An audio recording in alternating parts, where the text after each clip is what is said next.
I'm Eric at Frog Valley Tropical Fruit Farm, and this is Florida Natural Farming. Today I'm going to do a video on the ice cream bean, the Inga spectabilis fruit tree.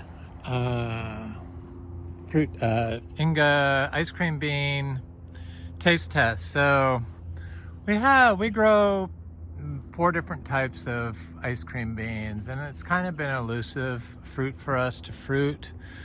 But my friend Dan, who works for a tree for me in Sebastian, who's been coming by here for a long time, he moved here from San Diego. I moved here via San Diego after I lived in San Diego for a while, California. And so we had a lot in common. He grows naturally like this, and he provides a lot of good advice to me, and I appreciate it. But he wanted to come by and see me, and he brought me some Inga spectabilis fruit from his trees. And he said that he has 2 different species. So he has Inga feuillei and Inga spectabilis growing side by side, and they finally bloomed at the same time. And he got fruit off of them. So he really liked the Inga spectabilis, which is what this is. So I'm going to do a taste test, and it's really good. I had it yesterday. It was yummy. It's so good. It's like candy. It's so freaking good. It's very sweet. It's as sweet as sugar apples. Really no other flavor. But it has a good seed to flesh ratio, and you can eat the seeds. You just roast them or fry them a little bit, and they're supposed to be quite delicious. I imagine they're quite big fruit. That's why they call it the machete. It's like a machete. So I'm going to go around and look at our ice cream bean trees, and that's a big Inga spectabilis tree growing there, and then we have a smaller one growing here. And I'm gonna go look at all of them, all of our big trees. I planted a lot more seedlings. I direct sowed a bunch of seeds from the fruit he provided me yesterday, and that I ate, but I wanted to save those fruits for today's video. And it gave me inspiration for a video today, because I really wasn't sure what I was going to do, and this is probably going to be my last Frog Valley Farm video I make for a while. So here's our big Inga edulis tree, and it's fairly close to the other tree, and it's covered in this vine, which I really should probably hack back before I leave. I have so much I have to do today and tomorrow and the next day. It's just so a bit overwhelming. My partner decided to go to England for a week or several days right before this big monumental move we're doing, but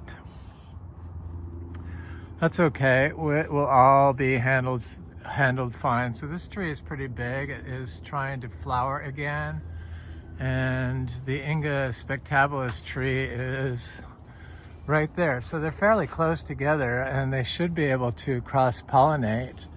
But I guess waiting for them to flower simultaneously is key. So I guess the smaller Inga tree, planted Inga spectabilis tree, probably could cross-pollinate. I'm sure it could cross-pollinate. I see this one has some flowers on it right there. They have like Formosa type flowers. So like pom-pom type flowers, like a syzygium fruit. And they're nice, beautiful trees. So I'm gonna go look at some others, and I have some seedlings I had planted with some Garcinia trees and some cacao trees. So I'm gonna check those. I did plant a bunch of seedlings from Garcinia, or not Garcinia, from Inga feuillei. So over here I also have 2 Inga spectabilis trees. growing really close to each other. In fact, they're touching. You can't even tell that they're two separate trees, but they're about, I don't know, 8 feet apart. But I see this one is flowering, and I don't see the second one flowering. Not really worried about getting ice cream bean fruit. It will happen eventually. We have so much other fruit here that it's not really an issue. So there's some flowers that are on their way out. So here's these trees. I keep hitting this one with the lawnmower, so I stopped riding my lawnmower through here. Grass has stopped growing in here anyway because it's such deep shade. But yeah, that's those are pretty big trees, kind of close to the house, but you can easily chop them back. Not that close to the house, but kind of close to the house. So there's a big Inga Vera tree over here, and that's the oldest tree that we have. And I planted some Inga feuillei trees, seedlings around it. I have so much stuff I have to plant. It's insane, like 50 trees today. So I'm gonna try to do that this morning. Hopefully I can do it in about an hour. Oh, there's a little baby raccoon. One little baby. How cute. I love raccoons. So here's the Inga Vera tree.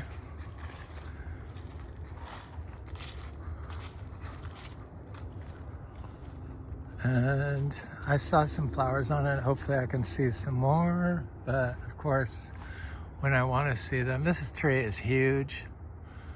I'm kind of surprised it hadn't flowered or set fruit yet, but I guess it was a pollination problem. So I can't remember where I planted the seedlings around this, but I know I did plant a bunch of seedlings near here.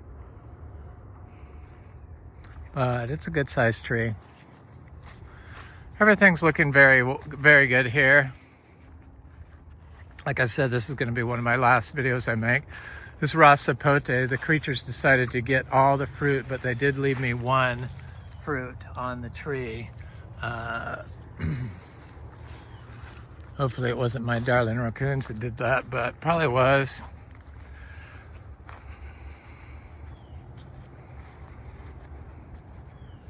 It's looking good here. I've given up on this Garcinia Livingstonii tree fruiting this year, or a second crop, though it could happen. It looks like it wants to, like it's trying to, but I think it's getting past when it's going to reflower. It did give us a big crop this year already, but last year it gave us 2 big crops. I was a little disappointed we didn't get a second large crop off that this year. But I would think it would have happened by now. So now I'm going to go off to look at some little tiny seedlings I planted this summer.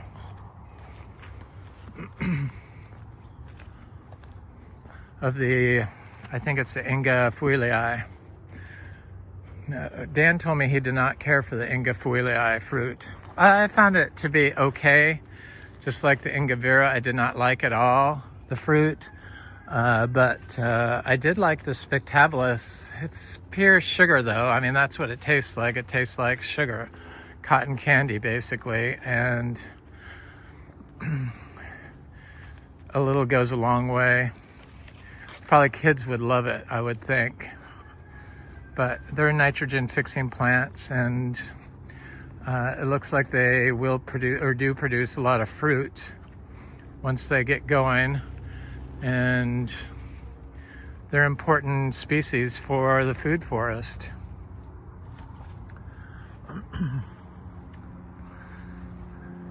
Historically, they've been used as companion plants to provide shade for cacao farms for indigenous cultures.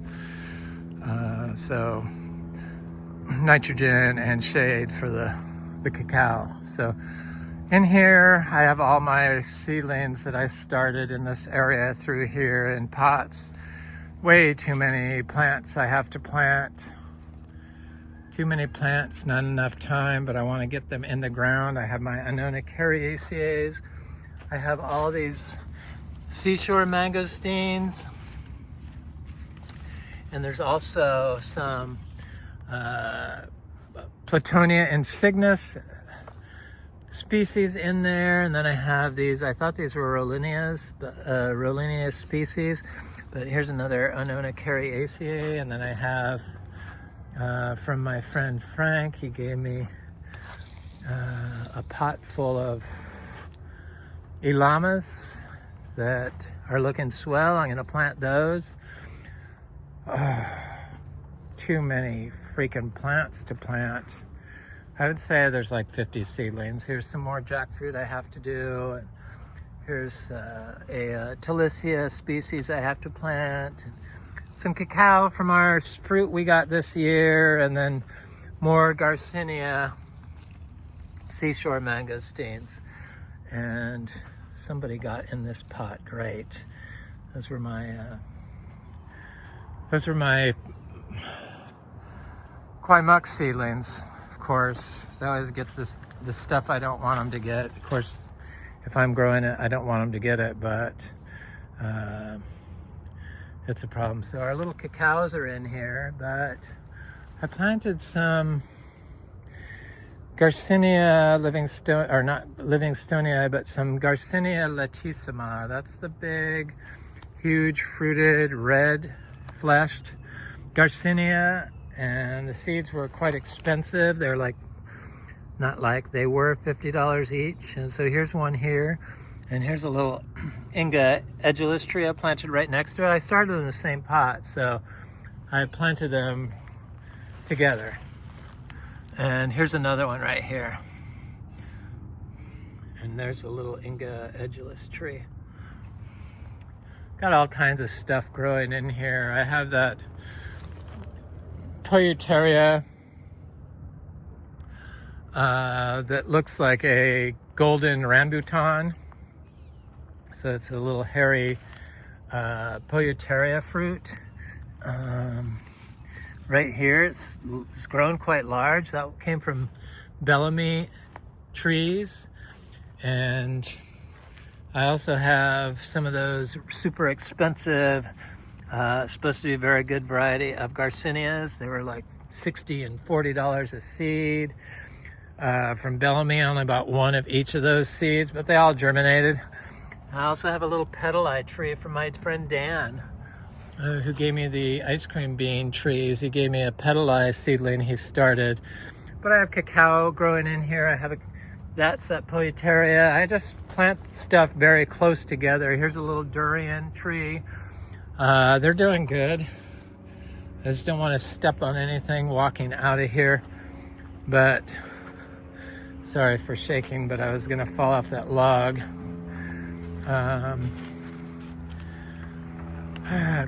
Such problems, you know, such problems planting. I procrastinated and procrastinated and procrastinated, and now here's the time. Look at the size of this durian. So I noticed a huge difference in the tree quality of the durians I bought from Puerto Rico and the durians I bought from Florida. And it's not like they're different areas. The durians I bought from Puerto Rico, the seedling Puerto Rican durians that were half the price as the durians that were being grown at a nursery in Florida, grew twice as fast. Twice as fast. So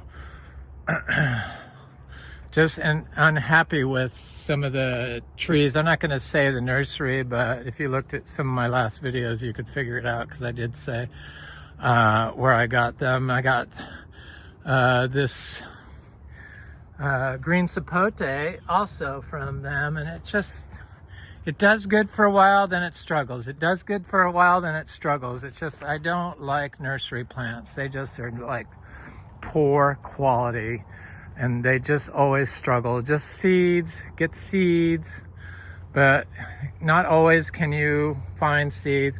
So my friend Dan also gave me this round leaf cacao. It's supposed to be a very rare species of cacao. The other cacao I've planted here are all doing good. There's plenty of edulis is looking great. The Cambuca. And here's our big cacao tree that should give us fruit this year. I had people that were going to come look at the cacao growing here, but they flaked. So now it's too late. People flake. That's okay. Plenty of people do show up. Anyway, so I'm gonna go look at the other Inga, the Inga species we have, the Inga cinnamoneae. So we grow Inga cinnamoneae, we grow the Inga spectabilis, we grow the Inga, I guess we grow 5 type now. We grow the Inga edulis, we grow the Inga feuillei, and we grow the Inga Vera. So we have 5 types of Inga trees. I don't know why I failed to realize that, but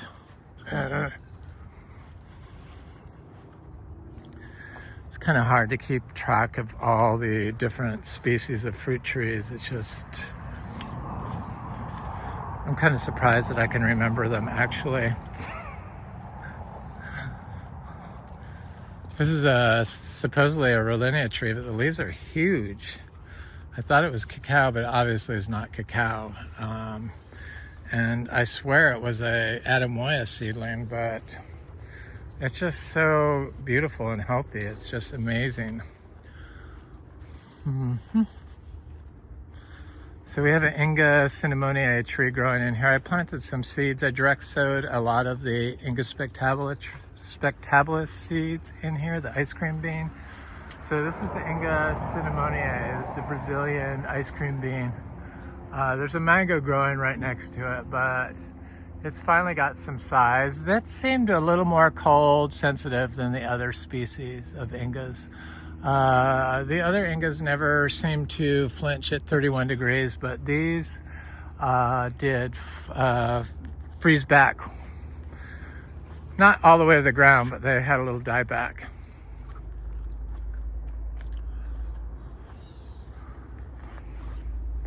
I think we have another one over here. Oh, I know we have one. We have an Inga spectabilis tree right here. It's getting kind of large. I have it next to some other stuff in here. I have this Dang Ramini jackfruit. I direct sowed the seeds. So finally, this one does have some flowers all over it. Let me see if I can zero in on them. They're there. There's the flower of the ice cream bean, the Inga spectabilis. The flowers look the same on all of them. Just big white pom-poms, like what you'd see on a silk tree, I guess, is what they're like a acacia tree, or a syzygium. But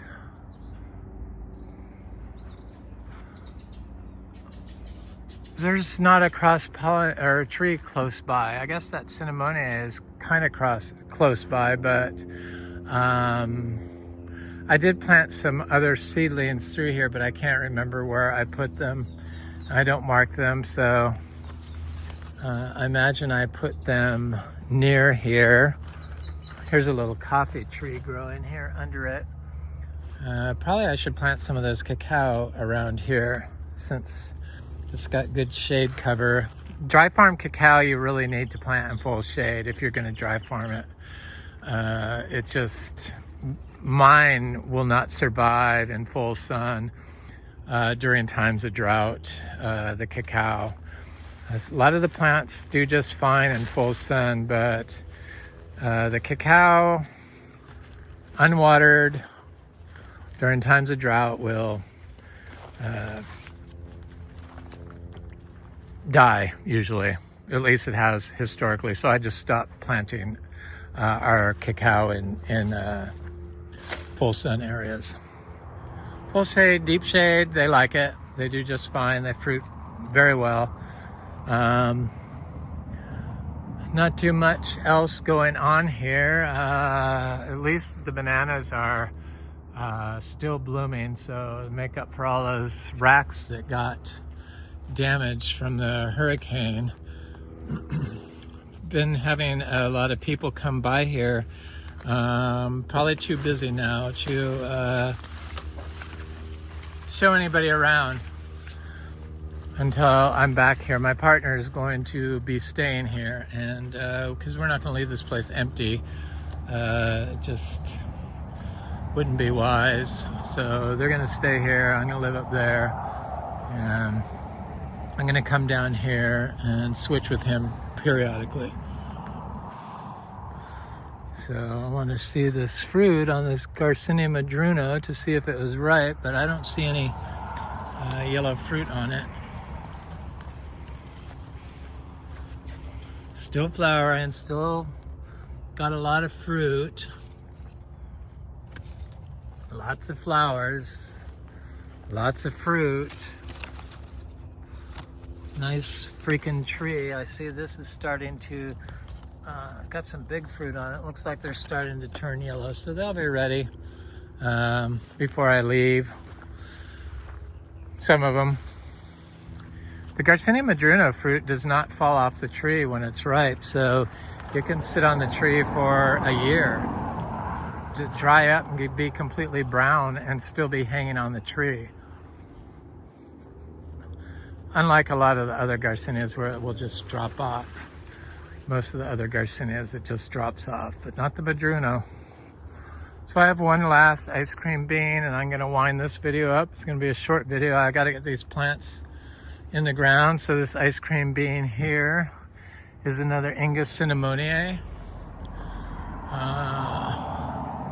They do just fine without any water. We don't have any disease and pest issues here. It's just really everything takes care of itself. And I know I've said I don't go on TFF anymore, but I just wanted to look the other day just to see if anything has ever changed on that, and just the amount of problems that people have and the issues they have, and they fail to see that their issues are caused by them. So their lack of understanding of how plants function and how they grow. And then they look for a solution. And usually the solution is some sort of side. So a fungicide, a pesticide, a herbicide, or a chemical fertilizer. And that's why I stopped going on that. And they wouldn't allow me to have a voice on that platform. That's why I just don't go on it. I don't go on public forums at all. But I just have to say, I just don't understand why people can't evolve.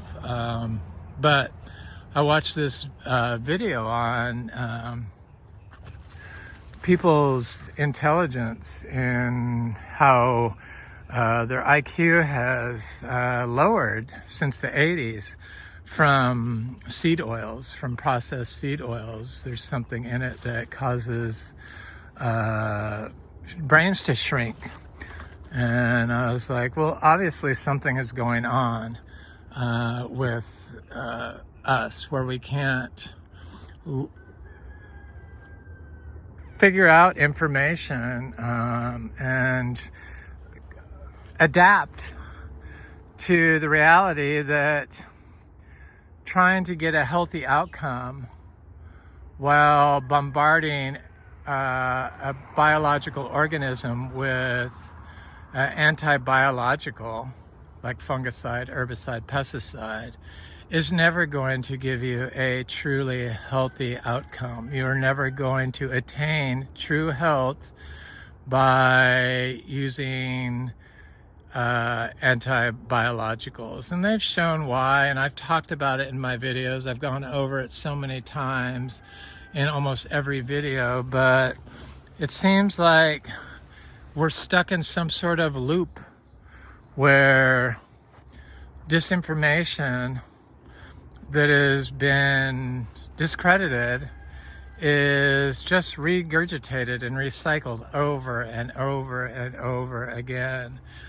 Like weeds compete with your trees for nutrients, like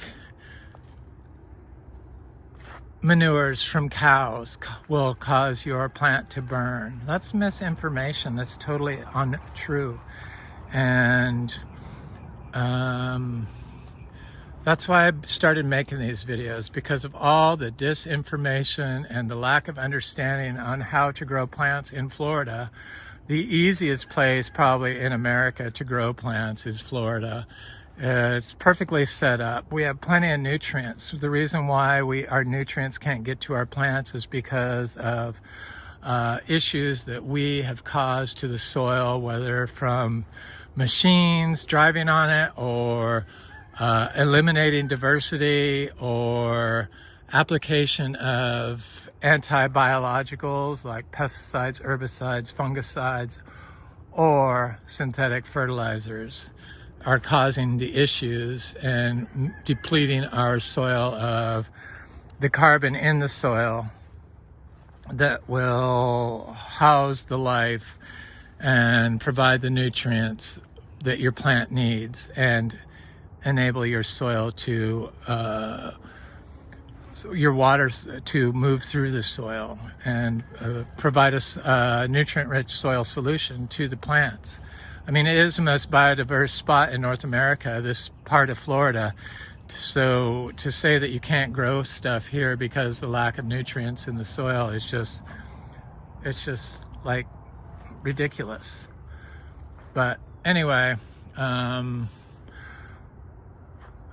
coming to an end of Frog Valley Farm videos, and I'm still going to make them, just not a lot. My friend Dan wants me to continue making videos of our new place, but I don't know if I'm going to be able to do that because I'm not going to have a food forest to show. But I will make some videos. I'm going to push the zebus more.